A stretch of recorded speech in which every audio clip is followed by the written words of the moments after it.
All right. Hey, everyone. Hello, hello. It has been a while actually since I've done a live video. But I wanted to talk to you guys about this topic about debt to income ratio, right? So I always hear a lot of people talking about having good credit, right? It's important to have a good credit score. It's important to know what's on your credit report. But lenders don't only look at your credit score, right? They're also taking into consideration what your DTI looks like. They are going to take into consideration how much debt you have compared to how much money you're making. So that's why it's so important to even know what your DTI is, right? And so, oh, hey, Nicole. Right. So your DTI is basically, how much debt do you owe each month? So do you have student loan payments, a mortgage payment, you have car payments, all that debt that you have each month compared to how much you make and bring in with your income each month. So this is important because lenders, they want to be able to see that you will have enough money in order to pay them back, right? So nobody wants to lend you any money if you already have an overbearing amount of debt that you're paying back every month.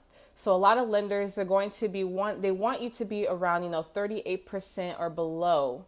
And so that means, you're only spending about 38% or under of your monthly income to pay off those debts. And that's because your DTI, it doesn't include all the other bills that you may have every month, right? So you still have to maintain your lifestyle. You still have to live. You still have to buy food, buy groceries every month. You have to be prepared for unexpected things to happen. You have to pay utilities, all those extra little, Netflix, Hulu, any other bills that you have every month. Your DTI doesn't even consider that. So that's why lenders want to see that you have a low DTI. That is so important because you don't want to be spending too much of your monthly income to pay off those debts.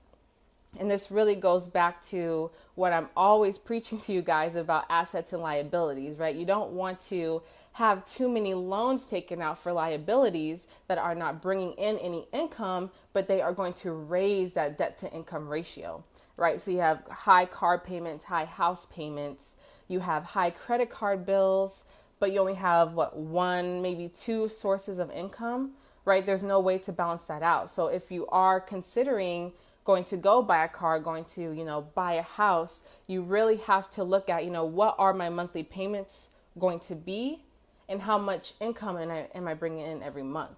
Because you don't want to go and, sign that commitment to that loan because once you sign, there's not really any getting rid of it. You don't want to sign for monthly payments that are so high that it messes up your debt to income ratio. So you really want to keep that into consideration when you are deciding on making financial decisions or purchasing a house or purchasing a car and things like that. So I always hear about, everyone talking about credit, having good credit, high credit scores, but lenders also take into consideration what your DTI is. So you need to make sure you are aware of what your DTI is because you don't want to go and go buy a car, go buy a house, and you have no idea how those payments are going to affect your DTI. You want to try to keep that as low as possible. And I always say, I am a big advocate, of course, for using credit, but I feel like you need to use your credit on assets. Things are going to bring you in more income because say you do have a monthly payment on, whatever it is that you purchased, you took a loan out on. So you increase your monthly payments on that debt, but you are also increasing your income. So that's why you have to know the difference between an asset and a liability, right? So we are so willing to take out loans and get into debt for liabilities. We have to be more willing to do that for an asset that'll increase your income.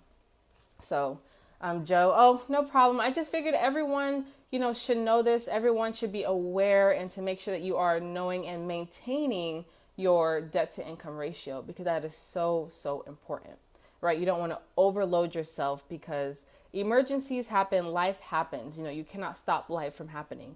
So if you are overwhelmed with debt that you're paying every single month, you won't be as prepared for those unexpected, mishaps or emergencies that may happen during the month. And, you don't want to have to zero out everything that you have in order to take care of your responsibilities or take care of your emergencies. So it is so important, and make sure you guys are being aware. Make sure you guys go and follow my page, The Abundant Life. There I will be making more videos and giving out more content about, being financially literate making sure you're educating yourselves and not only enhancing your mindset, but being educated so that you can enhance your life and your finances and your business. So that is all that I had for you guys today. Have an amazing rest of your Small Business Saturday, and I will catch you guys next time.